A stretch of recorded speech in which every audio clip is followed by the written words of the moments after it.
Plumbing is a skill, one that I don't have.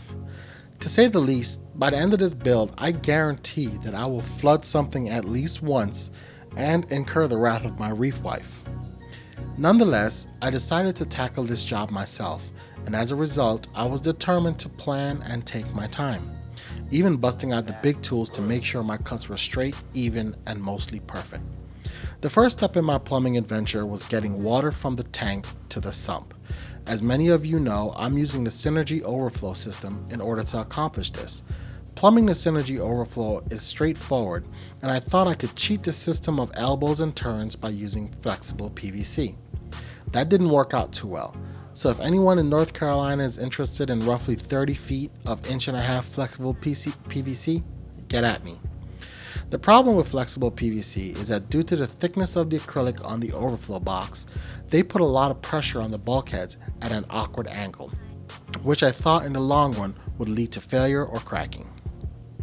Forced to use rigid PVC, I decided that I would follow the Synergy Reef plumbing guide to the fullest extent. This meant chamfering my cuts and using the correct tools for the best cut.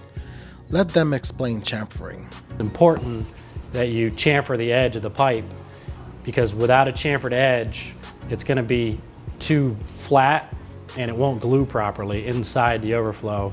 So the chamfered edge is going to allow the pipe to slide into the overflow and actually slide into the fitting properly with the glue.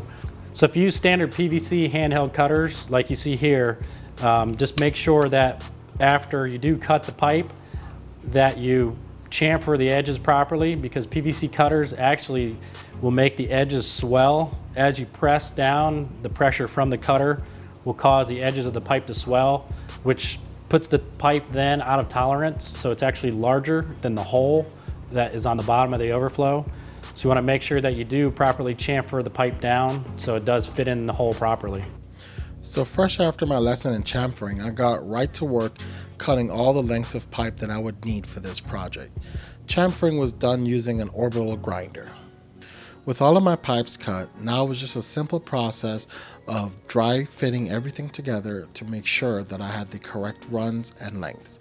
This entire process took me the greater part of a day, because what I would do would cut the pipes just a little bit longer in order so I can shave off pieces of it in order to get a perfect fit. Once everything was dry fit and I felt like I had the correct runs, I went ahead and started gluing everything together, which brought its own challenges. So let's just say that when you're gluing things away from the tank, make sure your points of references are correct.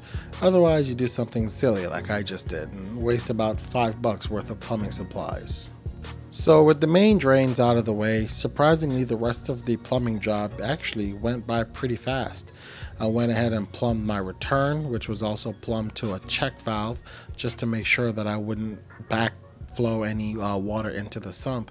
And I also went ahead and finished off the rest of the sump with all of the additional accessories that came with the Crystal Reef SR60. So with all of the plumbing completed, I decided to hire some kid to clean the inside of the tank in preparation for water in return for room and board, education, food, you know, standard stuff. Turned out pretty good, I think. That is until I caught him sleeping on the job, but that's a story for another day. Now it's just time to enjoy my masterpiece. Do you feel it? Do you feel it in the air?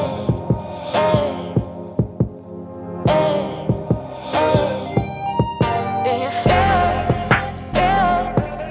Do you feel it? I can feel it in the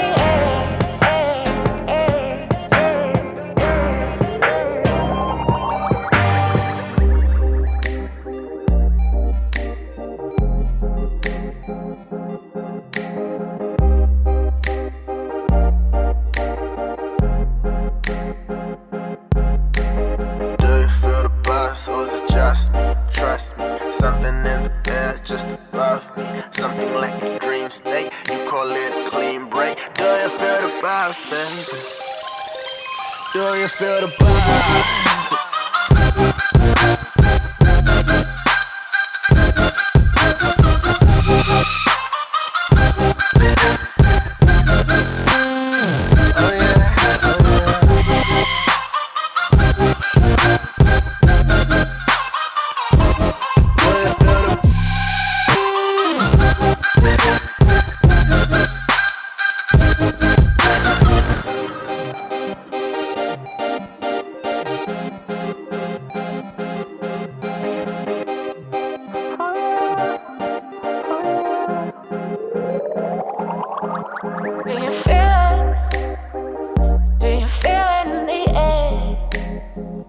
Isn't just me.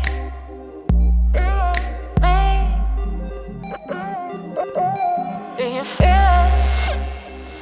I can feel it in the air. Isn't just me. Isn't just me. With the tank filling securely and safely at home, I decided to make a quick run to Lowe's. It would be about the 4th time I went to Lowe's for the day in order to grab some more supplies. That's when I received this from the wife.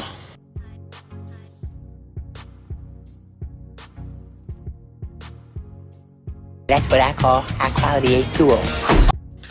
After coming out of the hospital from the beating my wife gave me, I cleaned up the mess and continued filling the tank. I had one leak from a bulkhead that was easily fixed by tightening it. And with that, guys, my plumbing adventure is over.